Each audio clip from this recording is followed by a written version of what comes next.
At Christmas, my parents handed out matching boxes to all my siblings. I opened mine and found nothing inside. My mom smiled and said, "That's what happens when you give nothing back." My 3 siblings opened theirs, each containing a check for $15,000. "Down payment money," Dad announced proudly, "to help you kids get started in life." I was 24, working 2 jobs while finishing my master's degree. My sister Becca was 26, still living at home, working part-time at Dad's company. My brothers, twins at 22, had dropped out of college to start a podcast that got maybe 50 downloads per episode. I stared at the empty box, my throat tight. "I don't understand," I managed. Mom sipped her wine, that same serene smile. "You moved out at 18, refused to come home after college. You don't visit enough. You don't call enough. Actions have consequences." "I visit every holiday," I said, my voice shaking. "I'm here right now." "But you're never really here," Dad added, not looking up from his phone. "Always distracted, always running off to your busy life." Becca wouldn't meet my eyes. The twins exchanged uncomfortable glances, but said nothing. That night, lying in my childhood bed, I replayed every family interaction from the past 6 years. How I'd flown home for Dad's surgery, how I'd helped Mom move her mother into assisted living, how I'd spent my spring break painting their fence. Then I remembered what I'd missed. Dad's retirement party, because I had final exams. Mom's book club presentation, because I was working a double shift to pay rent. Becca's birthday dinner, because I'd had the flu. I'd prioritized survival over performance. And that, apparently, was unforgivable. The next morning, I packed my bag and left before anyone woke up. But instead of going home, I drove to my grandmother's house, the one my parents had moved her out of 2 years ago. Grandma Wren hugged me at the door, her sharp eyes taking in my puffy face immediately. "Let me guess," she said. "The Christmas gifts happened." I stared at her. "You knew?" She led me to her kitchen table, poured us both coffee. "Your mother did the same thing to me 30 years ago, said I didn't contribute enough to the family, cut me out of events, made me feel like I was invisible unless I was useful." My hands trembled around the mug. "Why didn't anyone warn me? Would you have believed them?" Grandma asked gently. "Or would you have thought you could be different, that you could somehow earn what they were never going to give?" She was right. I thought if I just tried hard enough, proved my worth, they'd see me as more than a supporting character in their lives. "Here's what you need to know," Grandma said, pulling out a worn folder. "Your parents have been planning this for months. They've told the whole family you've been neglectful. They're building a narrative." Inside the folder were printed emails, text message screenshots, family group chat conversations I wasn't part of, my mother describing how I'd abandoned them, my father listing every missed event, Becca agreeing that I'd become too self-absorbed. "Why are you showing me this?" I whispered. Grandma's jaw tightened. "Because I have cameras in that house. Security system they don't know about. And I've been documenting everything they've said about you when they thought no one was listening." She pulled out her laptop and opened a folder labeled Truth. What I saw made my blood run cold. Hours of footage. My parents laughing about how the empty box would devastate me, planning which relatives to turn against me first, discussing how they'd use my isolation to control my siblings better. "They're doing this to keep the others in line," Grandma explained. "You're the example. The warning of what happens when you choose independence." My phone buzzed. A text from Becca. "Mom says you left without saying goodbye. Really mature." I looked at Grandma, then at the evidence on her screen. "What do I do with this?" I asked. She smiled, sharp and knowing. "That depends. Are you ready to burn it all down?" I spent the next 3 hours watching footage that rewrote my entire childhood. There was Mom, 2 weeks before Christmas, practicing her disappointed face in the mirror, adjusting the angle of her head, testing different versions of "that's what happens when you give nothing back," until she found the one that would cut deepest.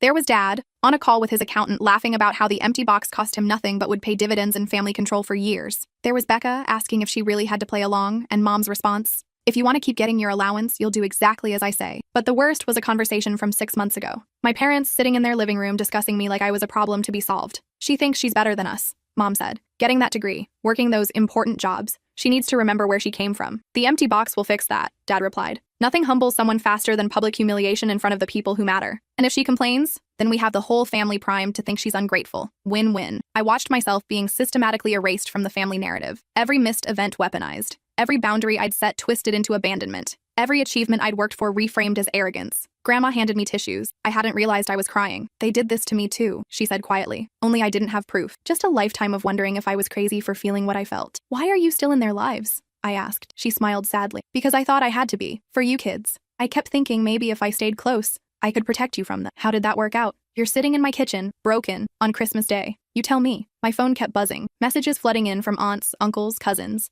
All variations of the same theme. How dare I walk out on Christmas morning? How selfish I was. How disappointed they were in me. "They're already executing phase 2, Grandma observed, reading over my shoulder. "Mobilizing the extended family before you can tell your side." "I don't want to tell my side," I said. "I want to disappear. Start over somewhere they'll never find me. And let them win? What's winning look like? Exposing them? Then what? I'm the villain who destroyed Christmas? The ungrateful daughter who released private family footage?" Grandma closed the laptop, looked at me with an intensity that made me straighten my spine. "You think this is about Christmas?" she asked. "This is about the next 20 years of your life. This is about whether they get to control your narrative forever. This is about your siblings learning that this is how family works." I thought about the twins, how they'd looked away when I opened my empty box, how they'd clutched their checks like life preservers. I thought about Becca, still living at home at 26, working for Dad, trapped in amber. What if I do this and lose them all? I whispered. What if you don't and lose yourself? We spent the rest of Christmas Day building a strategy. Grandma pulled out years of documentation. Not just the camera footage, but financial records showing the hundreds of thousands she'd given my parents over the years. Money they'd claimed was spent on family expenses, but had actually funded their lavish lifestyle. I've been their private ATM for decades, she said. That's the only reason they keep me around. I finally got smart and started tracking where every dollar went. She showed me receipts for a beach house I'd never seen, an investment property I'd never heard about, a boat named Easy Money that they kept at a marina 3 states away. They told everyone they were middle class, I said, staring at the numbers. Mom always made such a big deal about budgeting and sacrificing. Performance, Grandma replied. All of it. The modest house, the sensible cars, the humble bragging about making ends meet. Meanwhile, they're sitting on a real estate portfolio worth millions. Why hide it? Because wealthy people are expected to be generous. Middle-class people get sympathy for being selective. She pulled up a spreadsheet. Watch this. She showed me a pattern. Every time a family member had a crisis, a medical emergency, a job loss, a divorce, my parents would organize a fundraiser, collect money from relatives, then contribute a token amount themselves while keeping the rest. How much are we talking? Last count? About $340,000 over 15 years. My stomach turned. That's fraud, Grandma finished. At minimum, it's exploitation. They've positioned themselves as the family's generous benefactors while actually being its biggest parasites. Does anyone else know? Just you and me. Now, she paused. And your Aunt Delilah. She figured it out 3 years ago. They've been systematically destroying her reputation ever since. I remembered Aunt Delilah, how she'd gone from being the life of every family party to persona non grata, how people spoke about her in pitying whispers, how she'd stopped showing up to events. What happened to her? Grandma pulled up more messages, screenshots of a family group chat showing my parents spreading rumors that Delilah was mentally unstable, that she'd been hospitalized, that she'd accused them of terrible things that weren't true. None of this happened. She threatened to expose them, so they neutralized her first, made sure no one would believe her if she talked. Jesus. They're strategic, Grandma said. This isn't random cruelty. It's calculated control. My phone buzzed again. This time, a message from one of the twins. Just so you know, Mom's telling everyone you stole money from them over the years. Thought you should hear it from someone who knows it's BS. I showed Grandma. She nodded grimly. And so it begins. The character assassination. By New Year's, you'll be the villain in everyone's story. Unless we move first. Today, right now. Grandma helped me create a private Instagram account and added every single family member except my parents and Becca. The first post went up at 5 p.m. on Christmas Day. A photo of the empty box, alongside photos of the checks my siblings received. The caption read, "My parents gave me this for Christmas. They said it's what happens when you give nothing back to the family. I'd like to tell you what I actually gave over the past 6 years." Then I listed everything, with receipts. The $2,000 I'd loaned Dad for his surgery, which I now knew funded a golf trip. The 40 hours I'd spent helping them move, while working full-time and taking finals. The $500 monthly grocery deliveries I'd sent when they claimed they were struggling financially. The spring break I'd spent painting their fence, landscaping their yard, and deep cleaning their house. Every birthday gift. Every time I'd driven 6 hours home for a weekend just to see them. Every sacrifice I'd made to be the daughter they claimed I wasn't. I thought I wasn't doing enough, I wrote. Turns out I was just doing it wrong. I was supposed to stay close, stay grateful, and stay small. This is what happens when you choose your own life over someone else's control. The responses started immediately. Aunt Delilah, thank you for your courage. I see you. I believe you. Cousin Reese. Wait, what? They have a beach house? Uncle Todd. I think we need to have a family meeting about this. Within an hour, my phone was exploding. Some messages were supportive. Others demanded I take the post down immediately. A few accused me of ruining Christmas. My mother called 47 times. I didn't answer. Then Becca texted, "You just destroyed our family. I hope you're happy." I stared at the message for a long time. Then I typed back, "I'm not the one who gave me an empty box while laughing about it behind closed doors." She responded immediately. "What are you talking about? Ask Mom and Dad about Grandma's security cameras." 3 dots appeared, disappeared, appeared again, then nothing. The next day, I posted the second wave. This time, it was a carefully edited video compilation. My parents practicing their disappointment speeches, their conversations about using me as an example, their laughter about the empty box's impact. I'd blurred nothing, cut nothing that mattered. The caption was simple. "This is what's happening when you think no one's watching." The video went viral within the family network. My phone became unusable. Hundreds of messages, dozens of calls. The family WhatsApp group I'd been removed from was apparently in complete meltdown. I knew because my cousins kept sending me screenshots. Dad threatening lawsuits, Mom crying about betrayal, Becca defending them, then going silent when people started asking her to explain the footage. The twins sent me a private message. "We didn't know about any of it. They told us you'd been stealing from them, that the empty box was about teaching you accountability. Do you believe that now?" I asked. "No," they replied. "We're moving out next week. Together. We're done." That felt like something. Maybe not redemption, but at least clarity. Then Aunt Delilah posted in the family group. Grandma sent me screenshots. 3 years ago, I tried to tell you all what they were doing," Aunt Delilah wrote. "You didn't believe me. You said I was mentally unstable. You cut me out. I lost my relationship with most of you because I tried to warn you. I hope you'll believe her now. I hope you'll see what I saw. and I hope you'll think twice before dismissing someone's pain as instability next time. The responses to her post ranged from apologetic to defensive, but the tide was turning. People started sharing their own stories. Money that was collected but never quite made it where it was supposed to go. Promises that evaporated. Small cruelties that seemed insignificant alone but formed a pattern when assembled. My family wasn't just breaking. It was reconstructing around the truth. By day 3, the lawyers got involved. My father sent a cease and desist letter demanding I remove all posts and surrender Grandma's security footage. I forwarded it to Grandma's attorney, the one she'd already consulted. The one who'd confirmed that everything we were doing was legal. Private property, legal surveillance, truth as a defense. The attorney sent back a response that essentially said, "Try me." My mother took a different approach. She called Grandma, crying, begging her to make me stop destroying their lives. Grandma put her on speaker so I could hear. "You destroyed your own life when you tried to destroy hers," Grandma said. "I gave you chance after chance to be decent. You chose this. We gave her a home. We raised her. This is how she repays us? You gave her trauma and called it love. You're not upset about what she's doing. You're upset that people are finally seeing what you are." Mom's voice turned cold. "You realize you'll never see any of your grandchildren again?" "I'm already seeing the one who matters," Grandma replied, looking at me. "The one you tried to break." She hung up. I wanted to cry, but the tears wouldn't come. Instead, I felt something else. Something lighter. "Thank you," I said. Grandma squeezed my hand. "Don't thank me. You're the one who had the courage to fight back. I'm just the one who finally provided ammunition." The 4th day after Christmas, my siblings showed up at Grandma's house. All 3 of them, looking tired and uncertain. Becca spoke first. "Can we come in?" Grandma looked at me. I nodded. We sat around the kitchen table. The same table where Grandma had offered me coffee and truth just days before.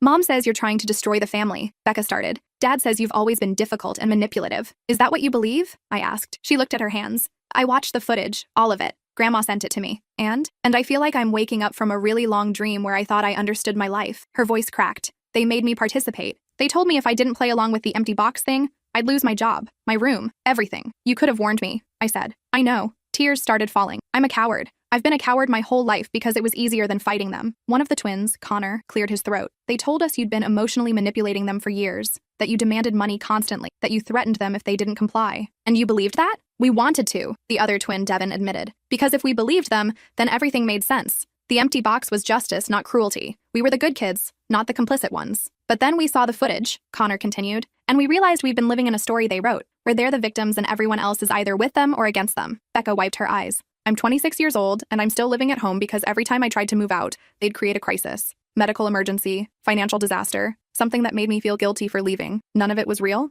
I don't know anymore. I can't tell the difference between what actually happened and what they convinced me happened." I understood that feeling, that vertigo of realizing your entire foundation was quicksand. "So what do you want?" I asked. "We want to know how to fix this," Devin said. "You can't," Grandma interjected. "You can't fix people who don't think they're broken. You can only decide if you're going to keep participating in their brokenness." "We're moving out," Connor said. "All 3 of us, together. We found an apartment. We're going to figure out life without their money, their jobs, their control. Mom said if we leave, we're cut off entirely," Becca added. "No inheritance, no family events. We're choosing you anyway." Something in my chest cracked open. Not pain this time, something else. "You don't have to choose me," I said. "You just have to choose yourselves." "Can we choose both?" Becca asked quietly. I looked at her, really looked at her. Saw the scared kid she still was underneath the 26-year-old exterior, the one who'd been controlled her whole life and was just now realizing she'd been in a cage. "Yeah," I said. "We can choose both." The family meeting happened 2 weeks later. Not at my parents' house, not at anyone's house. At a neutral location, a community center conference room that Grandma rented. She sent invitations to every adult family member. 53 people, 41 showed up. My parents arrived early, clearly expecting to control the narrative. They sat at the head of the table, looking grim and victimized. When everyone was settled, Grandma stood up. "Thank you all for coming," she said. "I know the past few weeks have been difficult. I know many of you are confused, angry, or hurt. Today we're going to address all of it, but not the way you might expect." She pulled out a projector and laptop. "What is this?" my father demanded. "This is everything," Grandma replied. "Every conversation I've recorded, every financial record I've tracked, every lie that needs to be confronted. You're all going to see it. Then you're going to decide for yourselves what kind of family we want to be going forward." My mother stood up. "This is absurd. We're not participating in this." "Sit down," Aunt Delilah said. "Or leave. But if you leave, everyone will know why." My parents looked around the room, saw that the family wasn't automatically on their side anymore, saw that they'd lost control of the narrative. They sat down. For the next 2 hours, Grandma presented evidence, not just the Christmas box incident. Everything. The fraudulent fundraisers, the hidden wealth, the systematic character assassination of anyone who questioned them, the way they'd manipulated family finances for decades. People gasped, people cried, people got angry. My father tried to defend himself, said the footage was taken out of context, that Grandma had been manipulated by me, that this was all a conspiracy by jealous family members. "Then explain the bank records," Uncle Todd said. "Explain why you collected $45,000 for my cancer treatment and gave me $3,000. Explain why you told everyone I was in rehab when I was actually in grad school, Cousin Reese added. Explain the letters you sent my professors trying to get me expelled. Explain why I haven't been invited to a family event in 3 years after I questioned where the money from Dad's estate actually went, Aunt Delilah said. The room turned on them, not with violence, with questions, with demands for accountability, with a collective realization that they'd all been victims of the same manipulation. My mother started crying, real tears this time, I think, or maybe just another performance. We did everything for this family, she said. We held it together. We made the hard decisions. And this is how you repay us? You didn't hold us together, I said, speaking for the first time. You held us hostage. There's a difference. She looked at me with something that might have been hatred or might have been grief. I couldn't tell anymore. Maybe she couldn't either. After everything we gave you, you gave me an empty box, I interrupted. And you laughed about it. So let's not pretend this is about gratitude. This is about control. And you're upset because you've lost it. The room was silent. My father stood up. We're leaving. Anyone who wants to remain part of this family will leave with us. Nobody moved. Fine, he said. You're all dead to us. All of you. They walked out, just like that. 27 years of being their daughter, gone in a door slam. I waited for devastation, for heartbreak, for the collapse I'd been expecting. Instead, I felt light, unburdened, free. The aftermath took months to sort through. Grandma hired an attorney who specialized in family fraud cases. Turned out, what my parents had been doing was illegal in multiple ways. Misappropriation of funds, fraud, maybe even embezzlement depending on how you framed it. Several family members filed civil suits. My parents settled quickly. They couldn't risk criminal charges. They paid back money, quietly sold their hidden assets, and basically bankrupted themselves trying to avoid prison. The beach house went to Uncle Todd as partial compensation for the cancer fundraiser they'd stolen. The boat was sold, money distributed to various relatives they'd conned. The investment property became Aunt Delilah's. Karma, apparently, could be financially devastating. My parents moved to another state, changed their phone numbers, sent a single email to Becca saying they hoped she'd come to her senses eventually. She deleted it without responding. My siblings and I spent the next year learning how to be a family without our parents' framework. It wasn't easy. We'd argue about things, then realize we were just repeating patterns we'd learned. We'd apologize constantly, worried every disagreement meant abandonment. We'd have to consciously remind ourselves that love didn't require performance. But slowly, we built something real, something that didn't need an audience or validation, something that was just ours. Connor started a legitimate business. Turns out he actually had a talent for marketing, just not for his podcast. Devin went back to school. Becca got therapy and started setting boundaries with everyone, including me. And me? I finished my master's degree, started a nonprofit that helped people document and escape family financial abuse, used everything I'd learned to help others who were trapped in similar situations. Grandma became our anchor, not the controlling kind, the stable kind. She'd host Sunday dinners where the only rule was honesty, where we could be messy and real and figuring it out. This is what family should feel like, Becca said once, watching Connor and Devin argue cheerfully about whether pineapple belonged on pizza. What's that? I asked. Safe, she said. Like you can be yourself without calculating the cost. 2 years after the Christmas box incident, I got a letter. My mother's handwriting. No return address. I almost threw it away without opening it. But curiosity won. Inside was a single page. I've been thinking about that Christmas, it read. About what I said to you. About the empty box. I want you to know I'm not sorry for trying to teach you a lesson. I'm sorry you didn't learn it. You were always ungrateful. Always difficult. I did my best with what I had. That's all any parent can do. I hope someday you'll understand that. When you have children of your own, maybe you'll realize how hard it is. Maybe you'll forgive me then. Or maybe you'll continue being bitter and vindictive. Either way, I've made peace with who I am. You should try to do the same. No signature, just the letter. I read it 3 times, looking for remorse, for accountability, for any hint that she understood what she'd done. There was nothing. Just more justification, more positioning herself as the victim. I showed it to Grandma. She read it, sighed, and handed it back. What are you going to do? She asked. Nothing, I said. She wants a response, engagement, evidence that she still has power over my emotions. I'm not giving her that. Good, Grandma said. Some people write their own endings. Let her write hers alone. I threw the letter away. Didn't even keep it for documentation. It wasn't evidence of anything except her inability to change. That was the last time I heard from either of my parents. 5 years after the empty box Christmas, I got married. Small ceremony, just the people who'd earned their place in my life. Grandma walked me down the aisle. My siblings stood as attendants. Aunt Delilah gave a toast about resilience and chosen family. My parents weren't invited, didn't even know about it until someone posted photos online. My mother sent a message through a distant cousin. I'm hurt you didn't invite us to your wedding. We're still your parents, no matter what.